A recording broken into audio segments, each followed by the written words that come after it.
시체와 공포의 시작. 2010년 10월 10일 아침, 서울대학교의 한 남학생이 기말고사를 준비하기 위해 이른 아침 도서관으로 향했다. 조용한 도서관 안에서 그는 갑자기 코를 찌르는 화학물질의 강한 냄새를 맡았다. 호기심에 그는 긴 테이블들을 지나 도서관 끝으로 걸어갔다. 그곳에서 그를 기다리고 있던 것은 끔찍한 광경이었다.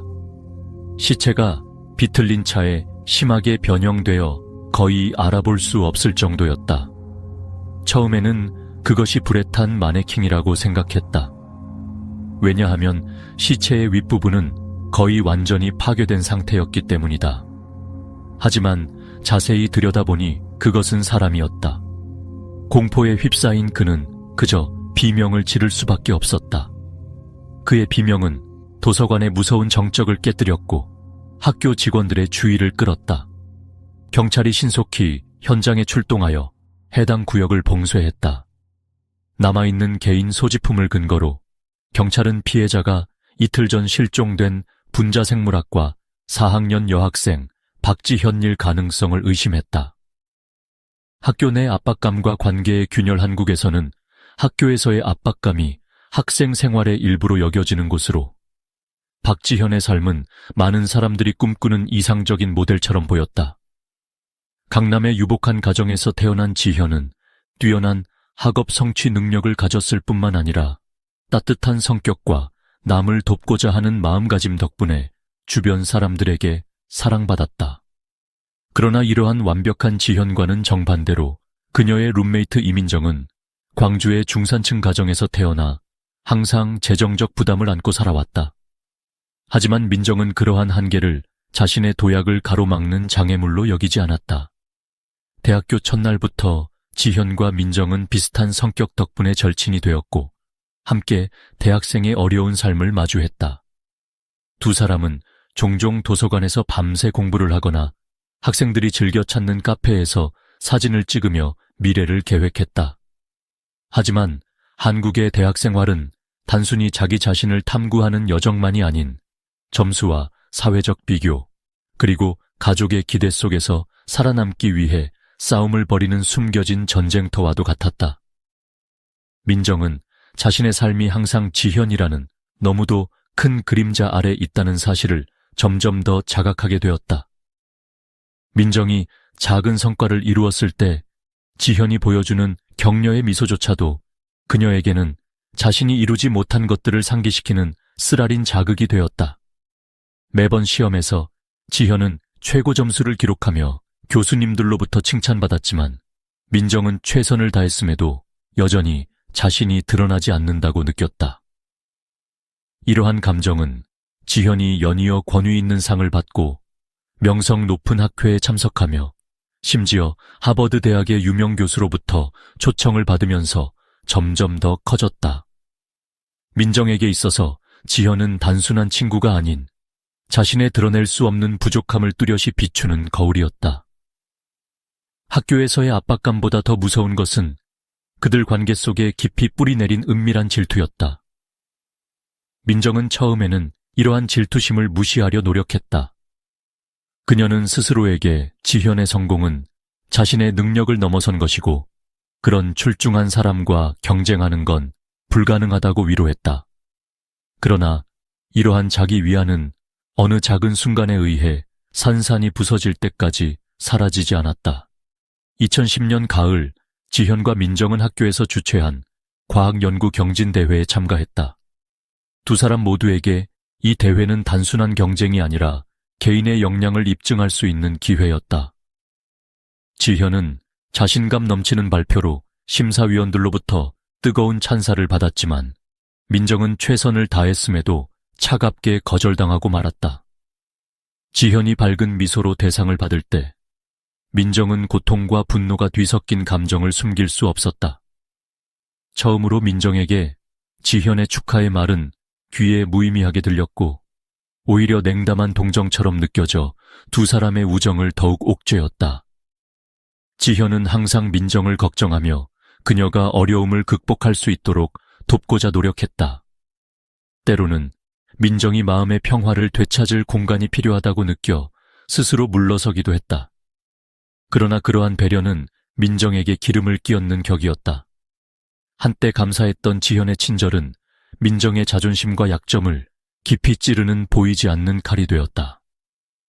시간이 지나면서 민정은 지현의 모든 선물과 칭찬이 자신이 친구와 동등하게 설 자격이 없다는 암시로 느끼게 되었다. 민정의 내면에서 끓어오르던 답답함은 주변 사회의 압박이 그녀를 더욱 짓누르며 한층 더 강렬해졌다. 한국 대학의 경쟁 문화와 비교의식은 강희실을 겉으로는 보이지 않지만 치열한 경쟁의 장으로 만들었다. 친구들, 가족들, 그리고 심지어 모르는 사람들조차 지현을 민정의 롤모델처럼 여기게 했다. 심지어 학생 포럼이나 소셜미디어 대화방에서도 지현의 밝은 미래 전망에 대해 논의하는 반면 민정은 단순히 그 천재의 룸메이트로만 기억되곤 했다. 두 사람 간의 갈등은 지현이 하버드 대학교로부터 공식 초청을 받으면서 정점을 찍었다. 이는 민정이 평생 꿈꾸어왔던 기회였다. 겉으로는 여전히 친절함을 유지했지만 민정은 지현이 자신을 조롱하고 그녀의 모든 기회를 앗아가고 있다고 생각하지 않을 수 없었다.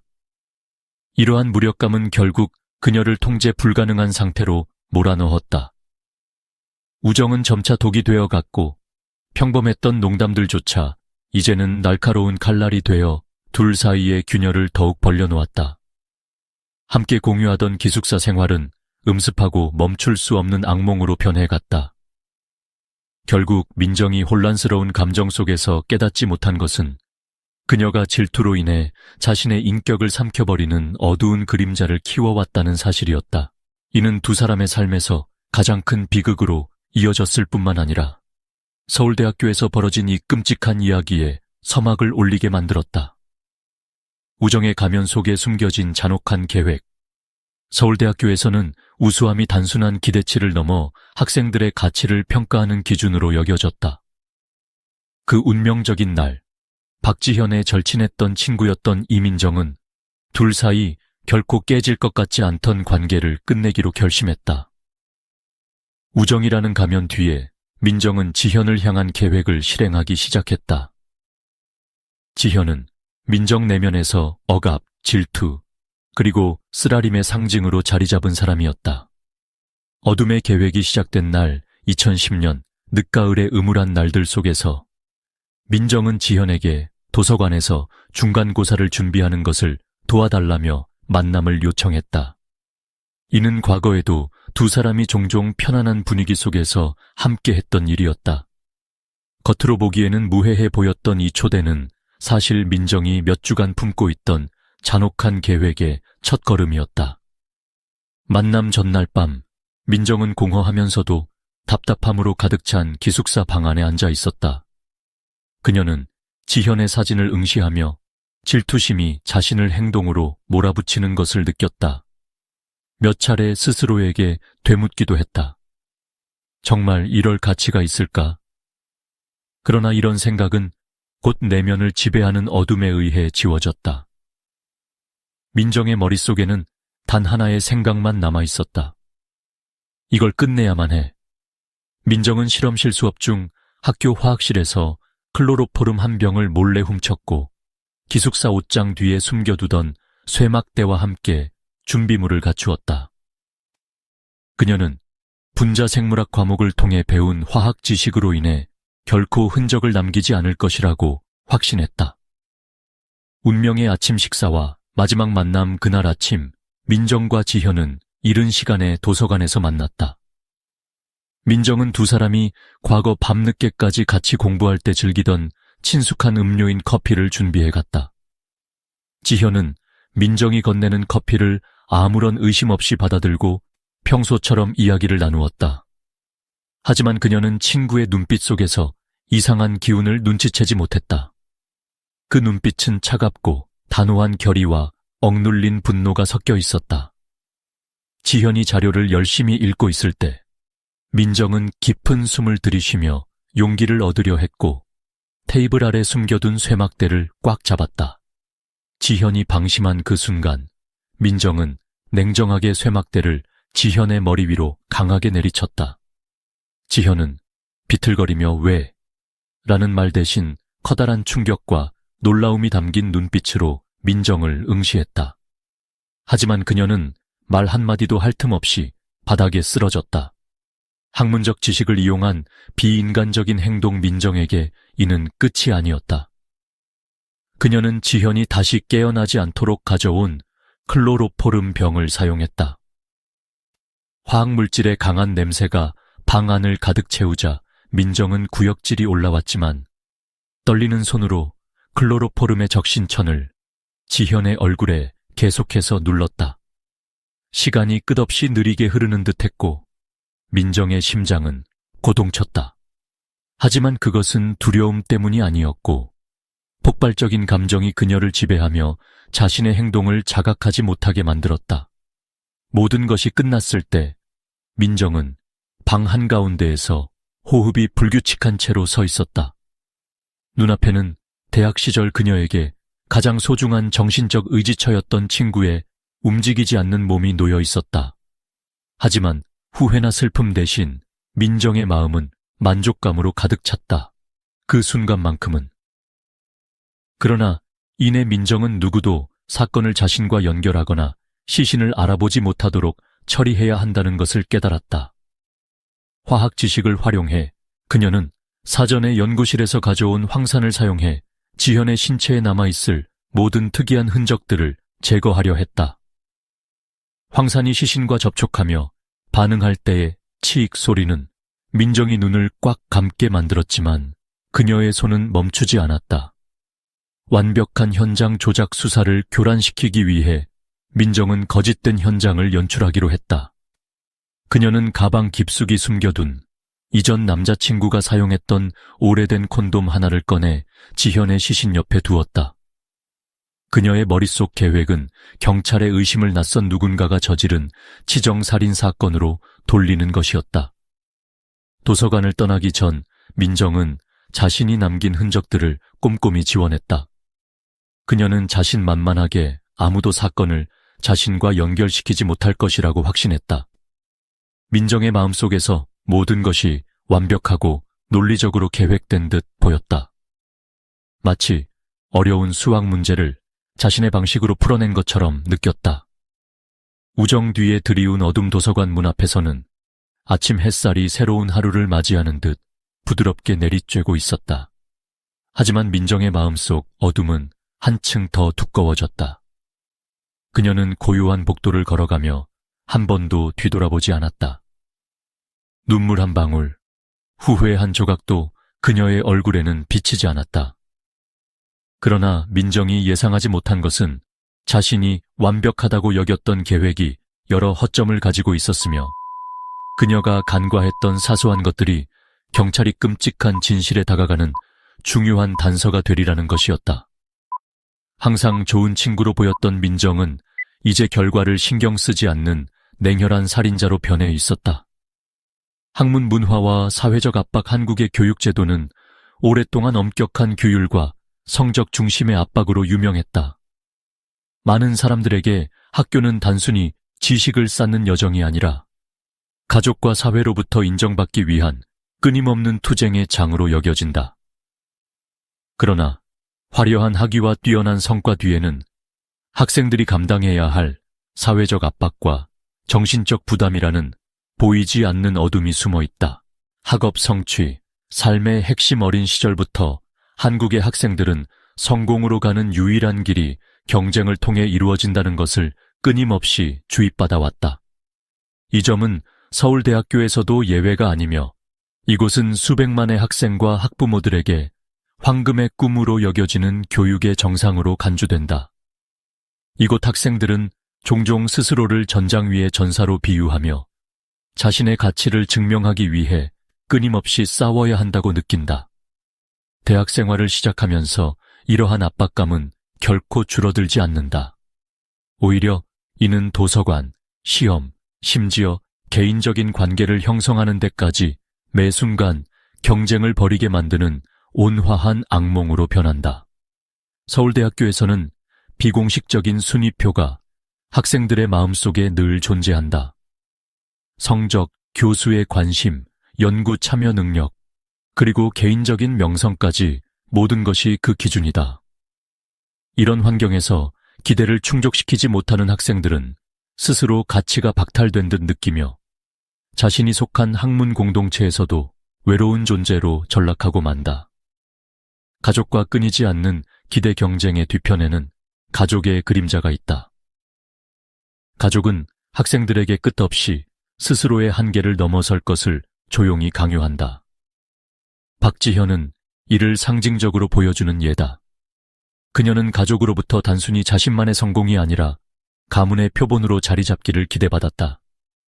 한국의 많은 부모들이 자주 말하는 교육은 인생을 바꿀 유일한 방법이다라는 문구는 문화에 깊게 뿌리내려 있다. 지현과 민정 같은 세대의 학생들은 실패란 용납되지 않으며 실패는 곧 가족에게 치욕이자 결코 지울 수 없는 오점이라고 생각하며 성장했다. 지현은 단지 학문적 우수성뿐만 아니라 교수의 총애를 받고 친구들의 부러움을 사는 완벽한 학생의 전형처럼 보였다. 하지만 그녀의 성공은 민정에게 고통의 원인이 되기도 했다. 비록 지현의 가족은 강남의 부유한 환경에서 화려한 삶을 살았지만 민정의 가족은 그렇지 못했다.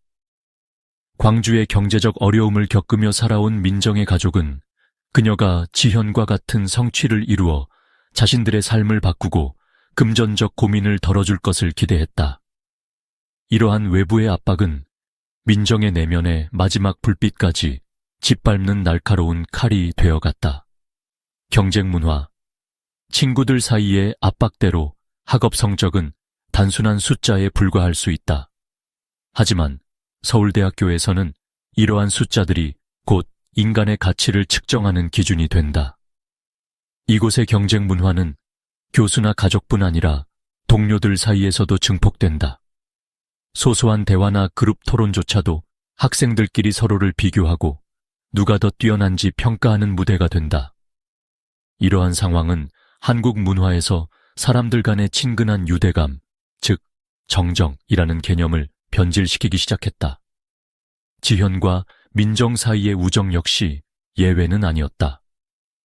도서관에서 나눠 먹던 빵, 어려움에 부딪혔을 때 전하던 격려의 말처럼 한때 깊은 정으로 이어졌던 그들의 관계는 학문적 경쟁에 억눌려 한한, 즉 오래 지속되는 원망과 질투로 변질되었다.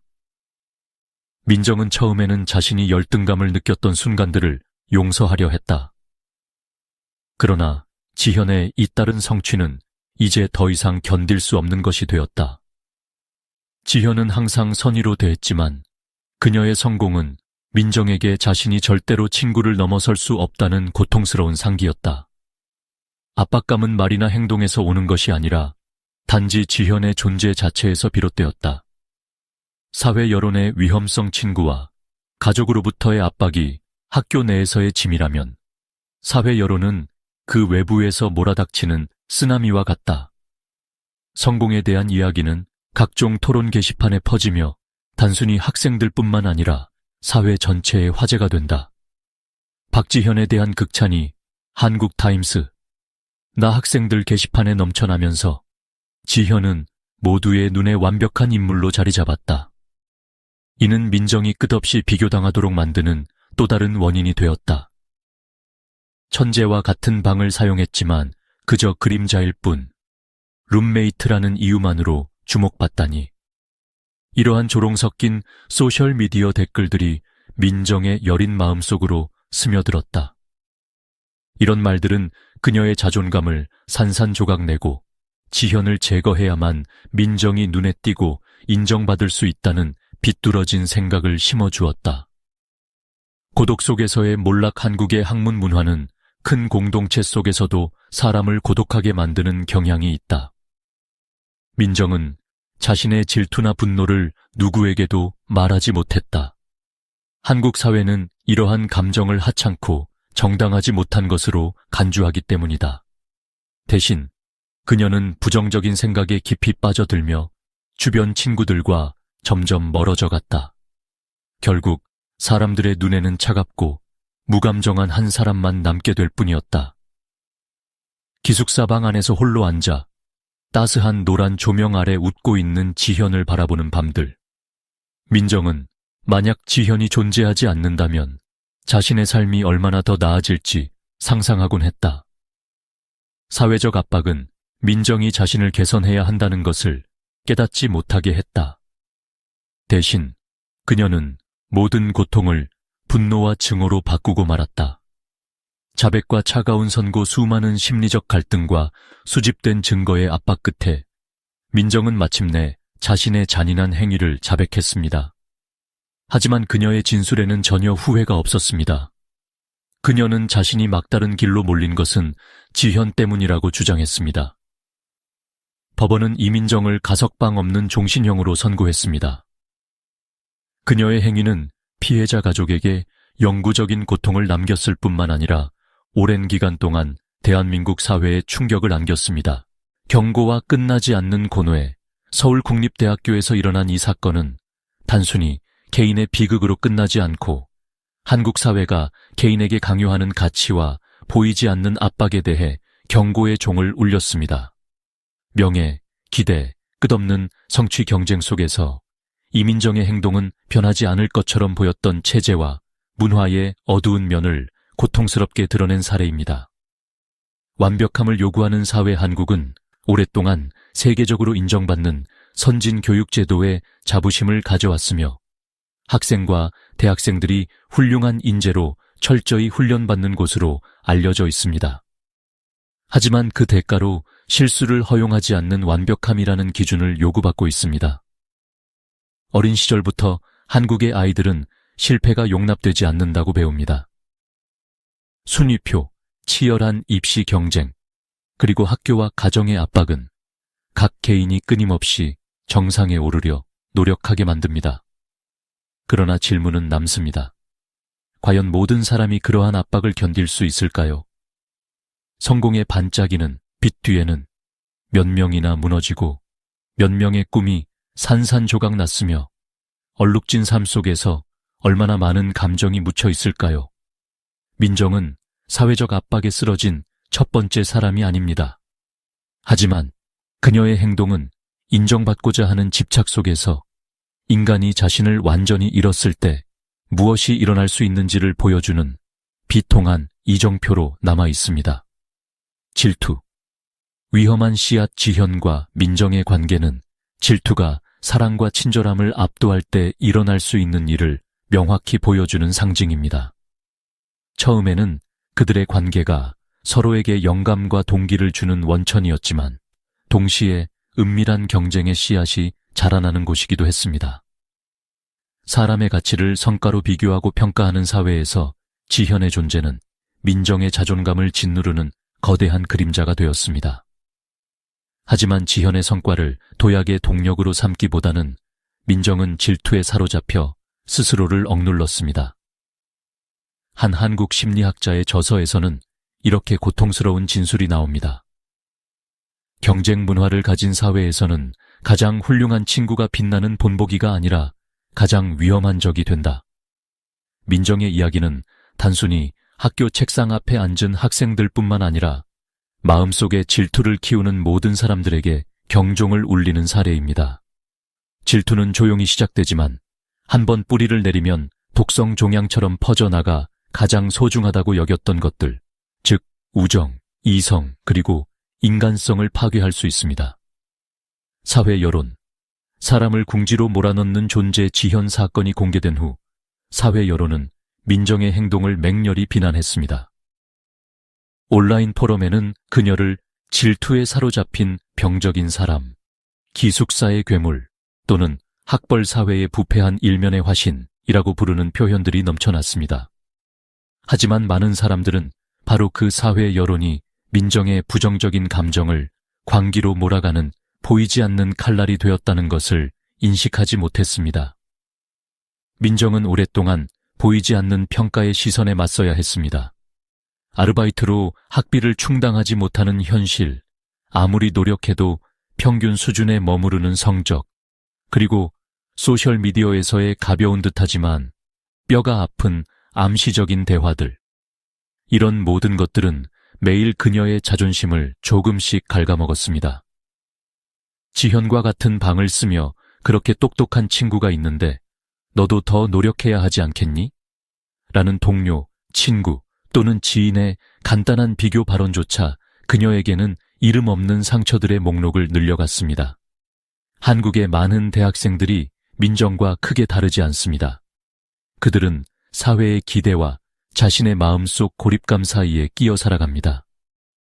외부 사람들은 민정의 잔인한 행동을 지적하고 비난할 수 있지만 이 소녀를 벼랑 끝으로 몰아넣은 원인이 무엇인지 묻는 사람은 얼마나 될까요? 끝나지 않는 교육과 인간 가치에 대한 질문. 이 사건은 큰 물음을 던집니다.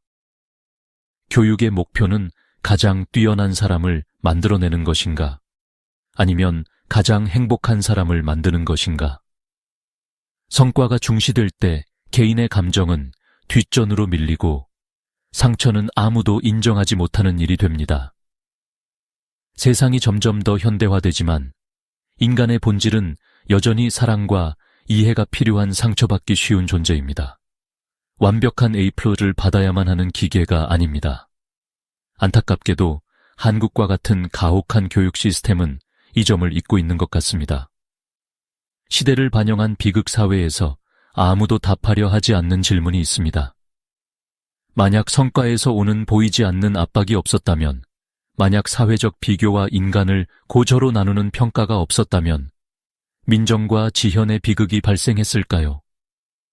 많은 사람들은 민정이 그저 자신을 조절하지 못한 약한 개인일 뿐이라고 생각하지만 그녀처럼 벼랑 끝까지 몰린 사람이 세상에 얼마나 많을까요?